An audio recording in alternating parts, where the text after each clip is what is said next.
2월 4일 화요일 아침 묵상 여호수아 22장 21절에서 34절 전능하신 하나님 여호와라는 제목을 가지고 말씀을 살펴보도록 하겠습니다.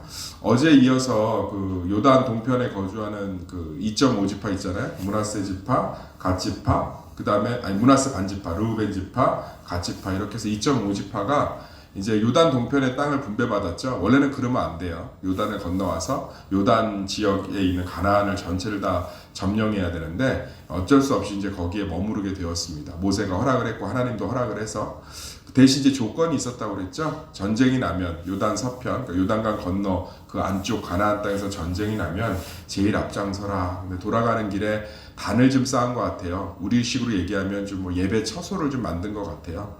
그러니까 이제 난리가 난 거죠. 근데 우리가 이렇게 생각할 수 있어요. 예배 처소를 만드는 게 뭐가 이렇게 때려 죽일 만큼 지금 이제 천부장들이 다 일어났으니까 이건 이스라엘 나머지 지파들이 다 군대를 착출해서 이 2.5지파를 완전히 진멸하기로 결정한 거예요. 뭐가 그렇게 화가 났을까? 정말 여호수아 시대가 참 뜨거운 시대인데 저는 이런 부분들을 통해서 우리가 신앙이라는 게 무엇인지를 한번 이 아침에 묵상해 봤으면 좋겠습니다. 저는 가장 중요한 게요. 하나님 앞에서 우리의 삶이 말씀 앞에서 날마다 우리의 인격과 자아가 깨어지고 날마다 그 말씀을 따라 사는 것들이 우리 신앙의 시작점이 되지 않으면 사실은 그것은 우리 삶에 또 우리 신앙에 더 큰 걸림돌이 되지 오히려 이렇게 좋은 축복의 통로가 되지 않는 줄 믿습니다. 제가 요즘 좀 깨닫는 게 있어요. 제가 이제 이렇게 목회를 하면서 저 사람은 왜 그렇게 축복을 받을까 하는 사람들이 있어요. 근데 그 사람들을 보면 연약함이 있어요. 뭐 성품의 연약함도 있고 여러 가지 뭐 환경적 연약함도 있고 분명히 부족하죠, 사람이 다. 그런데 희한하게요. 그런 사람들은 중심에 그래도 하나님 말씀에 따라가고 하나님 말씀을 붙들려고 하고 그래도 하나님 말씀이 선포되면 일단은 받아들이고 이런 좀 말씀에 대한 중심들이 딱 있어요. 그런데 어떤 분들은 참 이해하기 어려울 정도로 참 보면 이렇게 가슴이 먹먹해질 정도로 여러 가지 가운데 위로를 경험하지 못하는 분들이 있는데 그것들을 보면 성품은 되게 좋으세요. 막 계속 착하고 얌전하고 이런 것 같은데 실제로 하나님의 말씀을 대하는 태도들을 보면 기대함이 없고 사모함이 없고 사실 말씀을 순종함들이 없고 이런 것들을 보면 참 이 말씀을 따라가고 말씀 앞에 내가 이렇게 순종하고 이런 것들이 정말 우리의 여러 영역에 우리의 진짜 모습이겠구나라는 것들을 느낄 수 있습니다. 그래서 아마 나머지 지파들도 이 다른 말씀이 없는 하나님의 말씀을 벗어난 그래서 그렇게 다른 곳에서 예배드리는 산당이나 베델을 싫어하셨던 거거든요.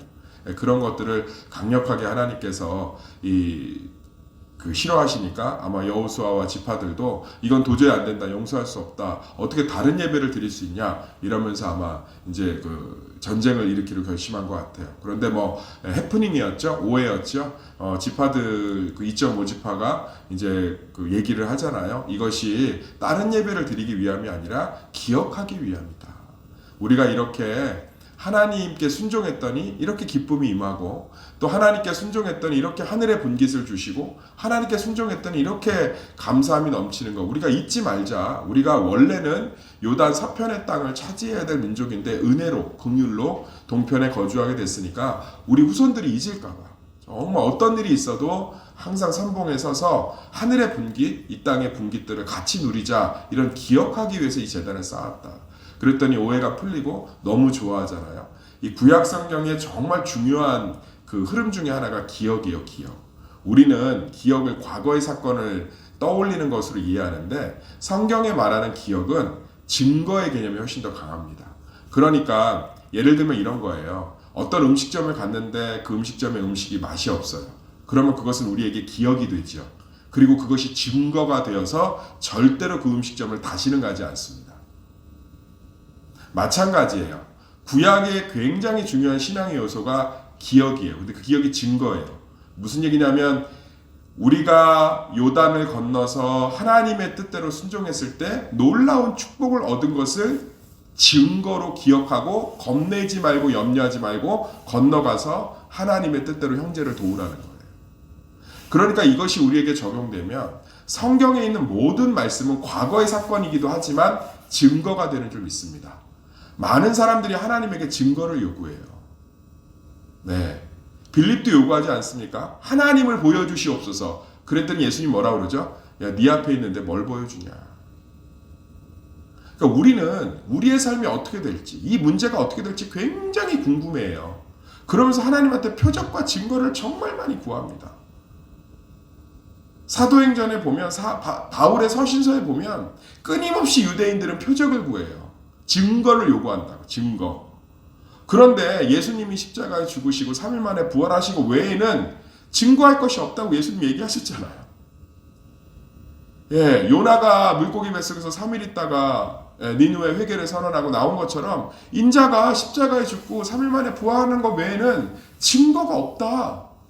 더 이상 증거를 보여줄 게 없다. 단전히 증거가 나타났다. 근데 우리도 똑같이 유대인들처럼 그러고 있어요.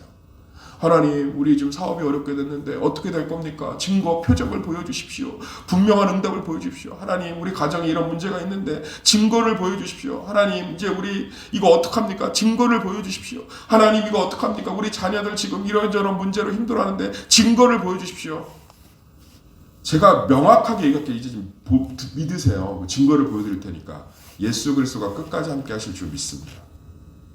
성경에 일어난 이야기, 아브라함이 100세에 소망이 끊길 때 아들을 얻고 다윗이 압살롬에게 쫓겨가도 하나님이 그 지위를 다시 회복하시며 하나님이 모세를 통해서 이스라엘 백성을 약속하신 대로 구원하시고 엘리야를 통해서 그 어두운 바알의 시대에 하나님의 역사를 벌이신 것처럼 그것이 증거인 줄 믿습니다.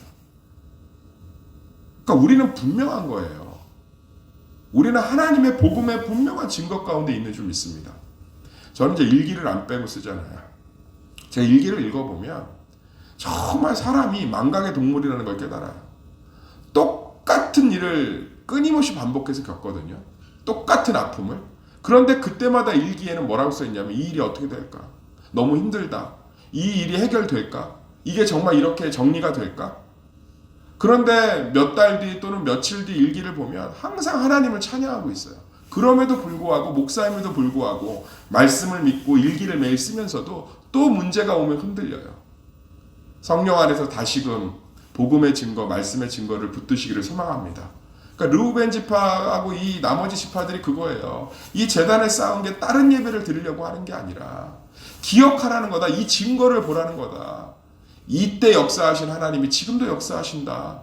이때 우리를 여기까지 인도하신 하나님이 지금도 우리를 인도하신다.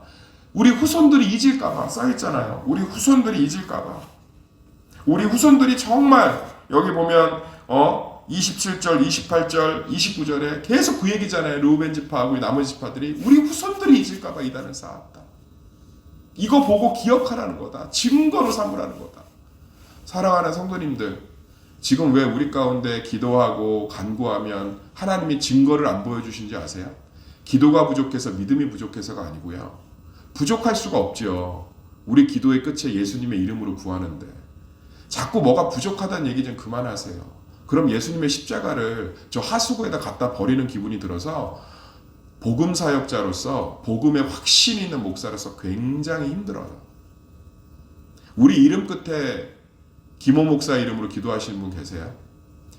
하나님 그렇게 해주시옵소서. 제 공로를 의지해서 기도합니다. 아멘. 예수 그리스도의 이름으로 기도를 다 마무리하지 않으세요? 그건 내 공로가 아니라 예수님의 공로 가운데 내 기도를 밀어드리는 거잖아요. 할렐루야. 우리는 어떠한 것도요, 하나님께 완전한 공로의 완성이 된 줄 믿습니다. 예수님의 십자가가 완성한 줄 믿습니다. 예수님이 친히 십자가에 달리면서 말씀하셨어요. 따라합시다. 다 이루었다. 다 완성했다. 다 구원했다. 예수님은 자신의 사역을 완성했습니다. 그렇기 때문에 우리에게 남은 공로는 없어요. 그럼 우리의 작은 기도든 큰 기도든 긴 기도든 짧은 기도든 탄식이든 아니면 심령의 깊은 곳까지 내려가는 성령의 기도든 하나님께서 작은 신음까지 들으시는 줄 믿습니다. 그 가운데 분명한 증거를 보여주지 않는 게 아니고 이미 말씀하신 거예요. 성경대로 될 거야. 더 이상 증거를 보여줄 필요가 없으니까 하나님이 안 주시는 거라고. 성경대로 될 거야. 말씀에 나와 있는 일들대로 될 거야. 예수 그리스도 안에서 승리한 그 복음의 십자가대로 너희 삶들이 될 거야. 그래서 저는 모든 성도들의 삶이 기대됩니다. 저는 모든 성도들의 삶과 미래와 모든 삶들 가운데 있는 기도 제목들에 확신이 있습니다. 하나님이 말씀 가운데 예수 그리스도의 십자가의 복음 가운데 분명한 증거를 주셨기 때문인 줄 믿습니다. 우리는 그 소망 가운데 가는 거예요. 우리 소망 가운데. 저도 얘기했잖아요. 15년 만에 기도 응답 받았다고. 저도 얘기했잖아요. 제 아픔을 오픈하고 그 연약함들을 다 이야기했을 때 오히려 화살이 되는 것보다 더 많은 중보기도와 또 용서와 긍휼들을 경험하면서 얼마나 제가 주님 안에서 이 문제를 얘기하면, 이 문제를 내려놓으면 다 죽을 것 같아도 결국은 말씀대로 오히려 위로를 받고 오히려 하나님의 정말 강건함을 경험하는 그런 통로가 되지 않습니까? 사랑하는 성도님들, 영하 11도의 이 추운 새벽에 제가 단언컨대 우리에게 예수 그리스도와 성경 말씀이 증거의 제단돌이 되는 줄 믿습니다. 그래서 앞으로도 어떻게 될지를 염려하지 말고 그날 족한 은혜로 살아가시길 소망합니다. 예수님이 얘기하잖아요. 예수님 언제 오십니까? 언제 우리 왕 됩니까? 때와 기한 아버지께 있으니까 너희는 사마리아 땅끝까지 이르러 내 증인이 되라. 성령 충만함을 받아 주님 안에 떡을 떼며 교제하며 그날의 족한 은혜로 살아라. 걱정이 너무 많은 것도 불신입니다. 그날 족한 은혜로 사시기를 소망합니다. 끝은 이미 하나님께 분명한 증거 가운데 놓여있는 줄 믿습니다. 미래를 한 치 앞도 예측 못하는 우리가 미래를 하나님인 척하면서 쥐고 계시지 말고 미래를 진짜로 쥐고 계신 하나님께 내어드리고 그날 그 순간순간 족한 은혜로 사시기를 소망합니다. 그 동물들 중에 동물들이 암이 없대요. 그런데 사람이 키우는 동물이나 이렇게 갇혀있는 동물들은 종종 암이 발생한답니다. 그 이유가 뭐겠어요? 결국은 걱정, 근심, 또 미래에 대한 그냥 야생이라는 것들은 어떤 그날 사는 거죠. 그날 동물을 잡으면 배불리 먹는 거고 그 다음날 못 먹으면 굶는 거고. 그런데 이 갇혀있는 동물들은 정기적으로 사료를 공급받지만 이게 언제 끝날지 또 이게 어떻게 될지 사랑하는 성도님들, 우리 걱정과 근심이라는 동물원에 갇힌 존재들이 되지 말고요. 하나님이 창조한 세계에서 그날의 족한 은혜로 날마다 어떻게 될지는 제가 얘기했잖아요. 성경이 있는 대로 될 줄 믿습니다. 예수님의 십자가의 승리대로 될 줄 믿습니다. 그 분명한 증거 가운데 평안하시고 담대하시고 용서하시고 기뻐하시는 그런 성도들이 되시기를 예수의 이름으로 축원합니다.